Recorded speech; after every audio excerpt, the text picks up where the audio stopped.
Hi hello friends, welcome to నా cricket. నేను హర్ష.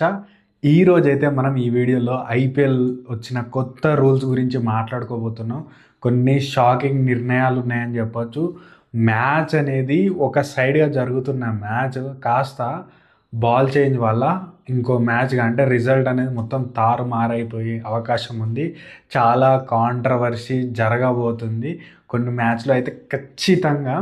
ఇది నాకు తెలిసి ఐపీఎల్ ఫ్రాంచైజీస్ అన్నీ కలిసి కొన్ని డిసిషన్ తీసుకుంటాయి, లేకుంటే మన బీసీసీ ఇట్లాంటివి కావాలని ఐసీసీతో చర్చించి ఇట్లాంటివి ఏమైనా తీసుకుంటారో నాకు అర్థం కాదు. కానీ చూస్తే కనుక ఈ ఐపీఎల్లో ఒక కొత్త రూల్ని అయితే తీసుకొచ్చారు. ఏంటంటే అంటే మనకి నైట్ మ్యాచెస్ వరకు అయితే చూస్తే కనుక నైట్ మ్యాచ్లో మనకి మనం ఆల్రెడీ ప్రివ్యూ ఇచ్చాం కదా, కోల్కతా వర్సెస్ ఆర్సీ మ్యాచ్లో సెకండ్ హాఫ్లో డ్యూ హెవీగా వస్తుంది.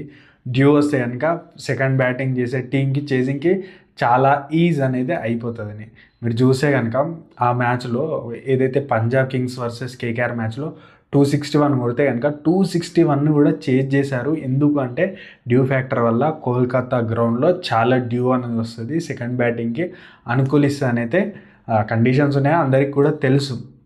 సో దీన్ని నలిఫై చేయడానికంటే సెకండ్ బ్యాటింగ్ చేస్తున్నప్పుడు అడ్వాంటేజ్ కదా, టాస్ అనేది అడ్వాంటేజ్ అవుతుందని ఆ టాస్ని నలిఫై చేయడానికి ఏం చేశారంటే ఒక కొత్త రూల్ని తీసుకొచ్చారు. అది ఏంటంటే సెకండ్ న్యూ బాల్ అని ఒక కాన్సెప్ట్ని తీసుకొచ్చారు. అంటే నైట్ మ్యాచెస్ వరకు మనకి మ్యాచెస్ చూస్తే కనుక 8 o'clockకి స్టార్ట్ అవుతాయి కదా. సో సెకండ్ బ్యాటింగ్ వచ్చేసరికి ఎంత అవుతుంది మనకి 9:32 ఆ టైంలో సెకండ్ బ్యాటింగ్ అనేది స్టార్ట్ అవుతుంది. సెకండ్ బ్యాటింగ్ స్టార్ట్ అయిన తర్వాత మధ్యలో కనుక చూసే కనుక ఒక 10 hours అయ్యేసరికి మిడ్ నైట్ అయిపోతాయి, 10:30 ఆ టైంకి హెవీ డ్యూ ఉంటుంది. సో చేసింగ్ టీమ్కి మనకి చూసే కనుక చేసింగ్ టీమ్ గెలిచే అవకాశాలు ఉంటాయి. కాబట్టి అక్కడ ఎంపైర్ కనుక బాల్ అనేది ఎక్కువ తడిగా ఉందంటే మాత్రం ఖచ్చితంగా బాల్ని చేంజ్ చేస్తాడు. మనకి ఒక డ్రై బాల్ని అంటే ఏదైతే మంచి డ్రై బాల్ ఉంటుందో ఆ బాల్ని అయితే తీసుకురావడం జరుగుతుంది. దీనివల్ల ఏమవుతుంది అంటే ఒక సినారియో చెప్తాను చూడండి మీకు. నెక్స్ట్ మ్యాచ్లో ఆర్సీ వర్సెస్ కేకేఆర్ మ్యాచ్లో కేకేఆర్ 200 కొట్టింది అనుకోండి. ఆర్సీబీ చేంజ్ చేస్తూ 10 ఓవర్స్లో 100 runs చేసింది, ఒక్క వికెట్ కూడా ఓడిపోలేదు. నెక్స్ట్ వచ్చేసి బాల్ గ్రిప్ లేదని, తడిగా ఉందని నెక్స్ట్ వచ్చేసి బాల్ని చేంజ్ చేశారు, ఒక డ్రై బాల్ని ఇచ్చారు.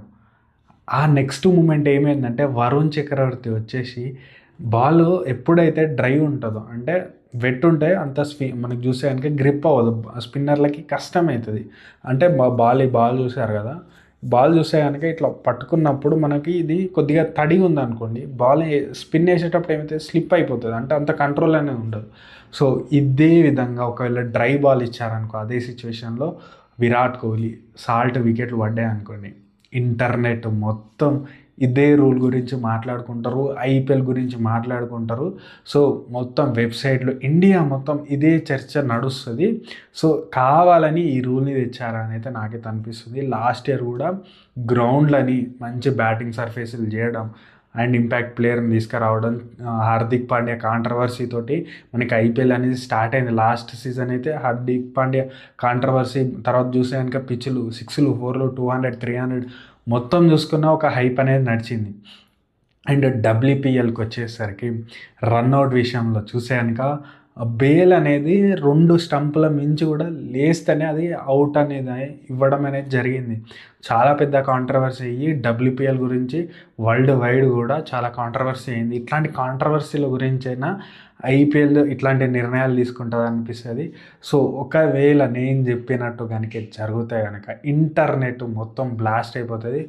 ఇదే మొత్తం ఇన్ఫర్మేషన్ అంటే విరాట్ ఆ బాల్ ఎందుకు చేంజ్ చేసినారు, ఇది చెత్త రూలు మంచి రూల్ అని కొంతమంది, ఇట్లాంటి రూల్స్ తేవద్దని బౌలర్లు ఏమో ఎందుకు ఇది రూల్ కదా అందరూ యాక్సెప్ట్ చేసిన, ఇట్లాంటి చాలా రూల్స్ వస్తాయి ఖచ్చితంగా. సో ఇట్లాంటి రూల్స్కి కెప్టెన్స్ కూడా అగ్రీ చేయాలంటే మెజారిటీ తీసుకుంటారు. ఓట్స్ ఎవరు అంటే యాక్సెప్ట్ చేస్తేనేమో యాక్సెప్ట్ అవుతుంది, లేకుంటే కాదు. బట్ యాక్సెప్ట్ చేసినారు కెప్టెన్స్ అంటే మాత్రం ఖచ్చితంగా ఇది పెద్ద కాంట్రవర్సీకి అయితే దారితీస్తానేంతో చెప్పడంలో ఎలాంటి నాకైతే ఎట్లాంటి అది లేదు. అండ్ ఆల్సో ఈ రూల్ని నలిఫై చేయడానికి ఇంకో రూల్ని కూడా తీసుకొచ్చినట్టు అనిపించింది. అంటే సలేవని వాడడం. అంటే సలేవా అంటే మనకి ఇక్కడ ప్రొజెక్ట్ చేస్తాను చూడండి, బాల్ ఉంది కదా, ఏం చేస్తారంటే బాల్ ఇచ్చినప్పటి నుంచి కెప్టెన్స్ కానీ బౌలర్స్ కానీ ఒక సైడ్ వాళ్ళు ఇప్పుడు మీకు ఇక్కడ చూస్తే కనుక క్లియర్గా బాల్ కనిపిస్తుంది కదా, బాల్ ఇది గ్రేస్ బాల్ అంటారు దీన్ని, ఇంటర్నేషనల్ క్రికెట్ దీంతో ఆడతారు. చూసే కనుక మనకి రెండు సైడ్లు కూడా కొద్దిగా రఫ్ ఉంది. ఒక సైడ్ చూస్తే మీకు క్లియర్ కనిపిస్తుందో లేదో నాకు తెలియదు కానీ కొద్దిగా నీట్గా కూడా ఉంది బాల్. సో ఏం చేస్తారంటే ఒక సైడ్ని ఒక సైడ్ ఇట్లా లోగో ఉంటుంది, మీకు కనిపిస్తుందో లేదో నాకు తెలియదు, కొద్దిగా లోగో ఉంటుంది, ఒక సైడ్ కొద్దిగా మార్క్ లెక్క ఇట్లా ఉంటుంది. సో ఇది పెద్ద డిఫరెన్స్ ఉంటుంది. బట్ కెప్టెన్స్ వీళ్ళందరూ ఏం చేస్తారంటే ఒక సైడ్ గుర్తుపెట్టుకుని ఏం చేస్తారంటే సలైవాని యాడ్ చేయడం జరుగుతుంది. సలైవాని యాడ్ చేయడం వల్ల ఒక సైడ్ వచ్చేసి బాల్ చాలా న్యూగా ఉంటుంది, కొత్తగా ఉంటుంది. ఇంకో సైడ్ వచ్చేసి మనకి నార్మల్గానే బాల్ అనేది సిక్స్లు పోవడం, దాని తర్వాత స్టెప్ అవుతుంది, దాని తర్వాత రఫ్గా మెయింటైన్ చేస్తారు అన్నట్టు. దీన్ని మనకు చూసాక ఆస్ట్రేలియా కూడా శాండ్ పేపర్ యూజ్ చేసింది రఫ్ చేయడానికి. సో అట్లాంటివి చేయొద్దు.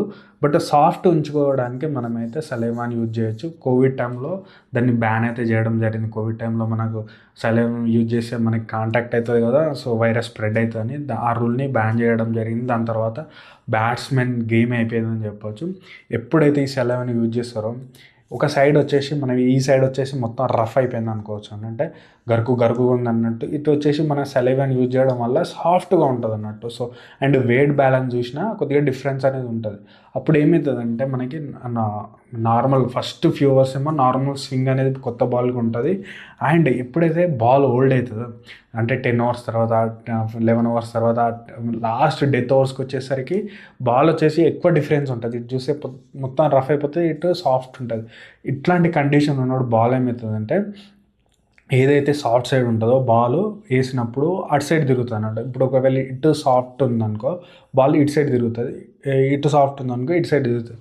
సో బ్యాటర్లకి ఇబ్బంది అవుతుంది. లాస్ట్ ఫ్యూ ఇయర్స్లో ఎన్ని సిక్స్లు కొడతారు చూసినాం కదా.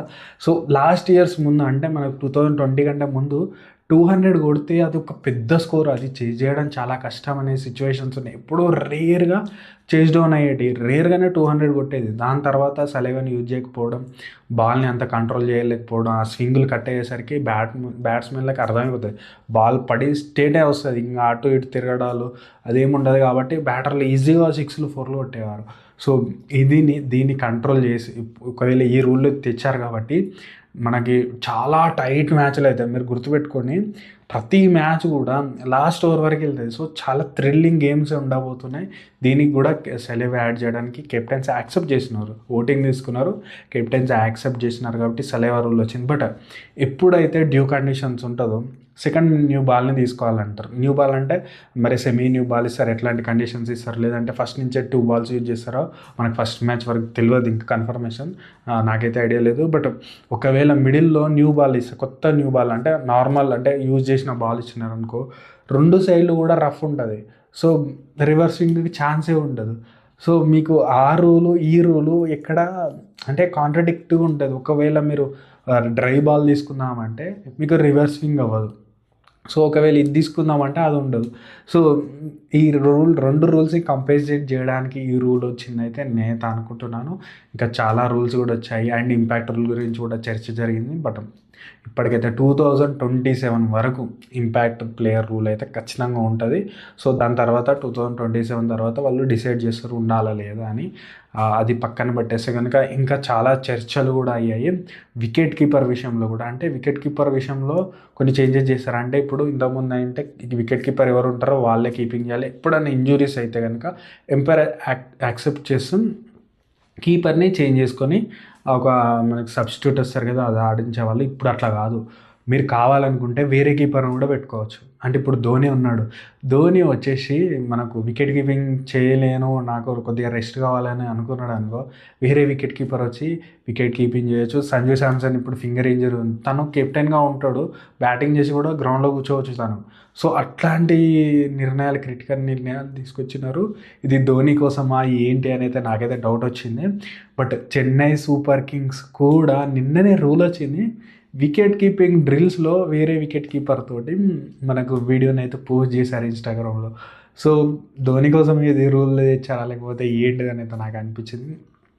ఇంకో రూల్ కూడా తీసుకొచ్చినారు, ఏంటంటే ఇంతకుముందు అయితే కెప్టెన్స్ ఎవరైతే అంటే ఒక సీజన్లో చూస్తే కనుక ఎవరైతే స్లో ఓవర్ రేట్ ఉంటుందో, అంటే 3 కన్జ్యూటివ్గా లేకపోతే కనుక మొత్తం మ్యాచెస్లో 3 స్లో ఓవర్ రేట్ ఉంటే కనుక ఫోర్త్ గేమ్కి కెప్టెన్ని బ్యాన్ చేస్తారు. ఇప్పుడు ఆ రూల్ ఎత్తేసినారు. సో బట్ ఎత్తేసినారు కానీ 5% ఆఫ్ ఫీ వచ్చేసి అందరి నుంచి కట్ చేస్తారు. అంటే ఇప్పుడు కెప్టెన్కి కట్ అయితే, ప్లేయర్లకు కట్ అయితే, మొత్తం ఓవరాల్గా 5%. అంటే ఒకవేళ ₹1,00,000 ఉంటే కనుక మనకి ఎంత 5,000 కట్ చేయడం జరుగుతుంది. సో ఆ లెక్కన అందరి దగ్గర కూడా అట్లనే కట్ చేస్తారు.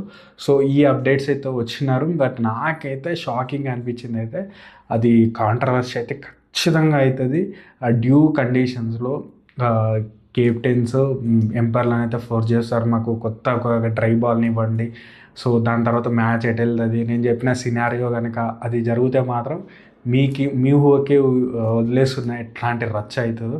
సో ఐపీఎల్ ఎట్లా మేనేజ్ చేస్తుందో ఏంటో నాకైతే అర్థం కావట్లేదు. బట్ నా వీడియోని ఇక్కడ చూస్తే కనుక ఖచ్చితంగా నా వీడియో అంతా ఇంత మీకు నచ్చినట్లే ఉంది కాబట్టి కొద్దిగా సబ్స్క్రైబ్ చేసి నాకైతే సపోర్ట్ చేయాలనుకుంటా. And also RCB versus KKR match preview video win prediction అయితే ఛానల్లో ఉంటుంది. కొత్తగా వస్తే కనుక ఛానల్ విజిట్ చేయండి, ఖచ్చితంగా మీకైతే నచ్చుతుంది అయితే నేను అనుకుంటూ ఈ వీడియోని ఇక్కడికే ముగిస్తున్నాను.